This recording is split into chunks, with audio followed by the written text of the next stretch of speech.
It was a crackling atmosphere at the weigh-in, packed with Mexican fans, both of them looking fantastic on the scales, but it was what happened next.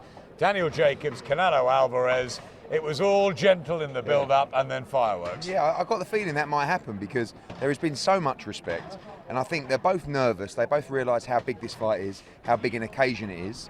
Obviously both making weight as well, which doesn't help. Came together, the heads come together, and I've never seen Canelo Alvarez react like that before. It was surprising. I think they both instigated it, to be honest with you, but it surprised me that Canelo even wanted to engage like that. You know, you saw it a little bit in the Golovkin 2 fight, but this seemed like a more fiery Canelo Alvarez. I don't know if that's good news or bad news for Danny Jacobs, but he's definitely rattled. Again, whether that ups his performance or makes him nervous, I don't know, but a nice little twist and a nice edge to this very important fight tomorrow night. Carl, were you surprised about that former fighter who obviously had that strong rivalry with George Groves? What did you make of that? Well, we just spoke to Canelo, didn't we? Daniel Jacobs back in the meeting room, press meeting room after the weigh-in, and he mentioned why he did it, and he said, I wanted to let Canelo know that this is serious business. You know, we've been friendly on the build-up, which I didn't think it was that friendly, to be honest, but he said we've been okay with each other. Respectful, it's been very respectful, yes, but I don't think they've been behaving like friends. Like, for example, when I was with Kessler, and you know, previous fights, you can see that they actually get on, but they mean business.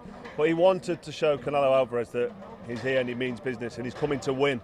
And I think he instigated it because although the heads came together, Jacobs was the first one to raise his hand and sort of try and push Canelo away. So he drew first blood, if you like. And then Canelo reacted, and it was a bit of an overreaction from my part. He kind of got into a low squat, like he was ready to attack. It was a strange one, but he wasn't happy, and maybe he's done his job there, Jacobs. Jacobs certainly the physically bigger of the pair. What about making that weight? And we know obviously tomorrow he's going to have a huge advantage on the night. Has it been tough for Daniel? Yeah, tough every time. I mean, I think when you're big at the weight, naturally it's tough to make the weight.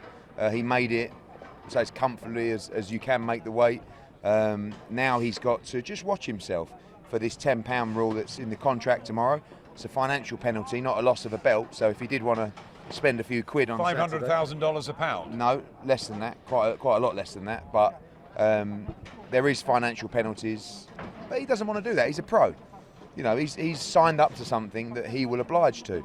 And £10 is okay. I mean, to be honest with you, as Carl never struggled at the weight, but he's probably not far off that now. You know, he's probably had a couple of litres of water. He's probably put on 6-7 pounds already. So he'll go away tonight. He'll probably go to bed at 172 pounds, wake up on the number, and he'll be good to go. I expect him to be in the ring. There's this big, understanding or philosophy that Daniel Jacobs comes into the ring 185 pounds. He comes into the ring about 175, 176 pounds. So he will wake up at 170 and he will put on a further 4, 5, 6 pounds during that day. So, and I expect Canelo to be 170 or 171. So he'll be fine. He just has to watch himself, and his team, his nutritionist, will be measuring out what he's taking, and they won't eat till later. They'll rehydrate first, and he'll be fine.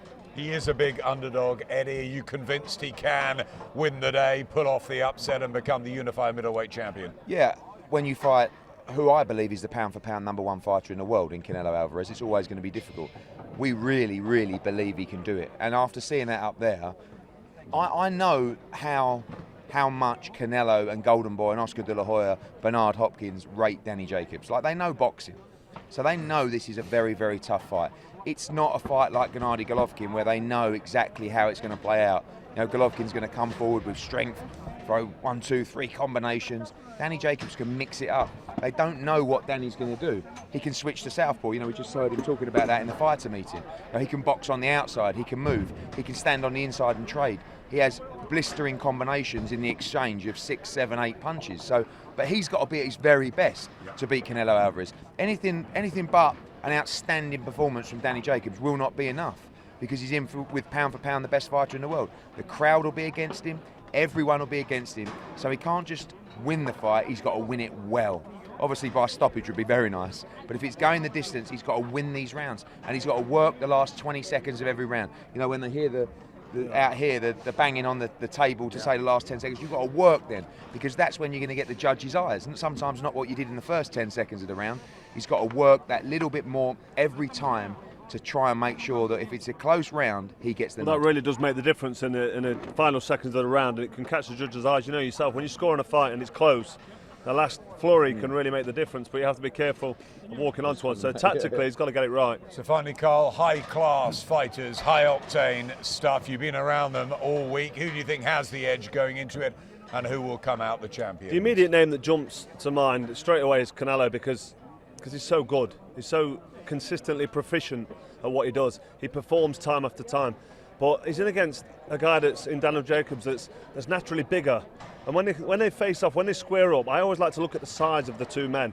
And Daniel Jacobs looks like the bigger, stronger, the rangier. And with that range and his boxing ability, he really can pose a problem. So if he can maintain the work rate, this fight's going to be very, very close. If I'm a betting man, which I'm not, if I'm sticking money on it, I'm going to bet Canelo because it's a safe bet. On points? But on points, yeah. I don't think there's a stoppage going down. I mean, I know we heard that they think this fight's not going to go the difference. Bernard Hopkins was talking earlier, and he said this fight's going to end by stoppage. I'm not so sure. I mean, if they come together and choose to exchange and really put a show on for the crowd, then you never know. This could end in a knockout, and we'd love to see that after a few rounds of packed action.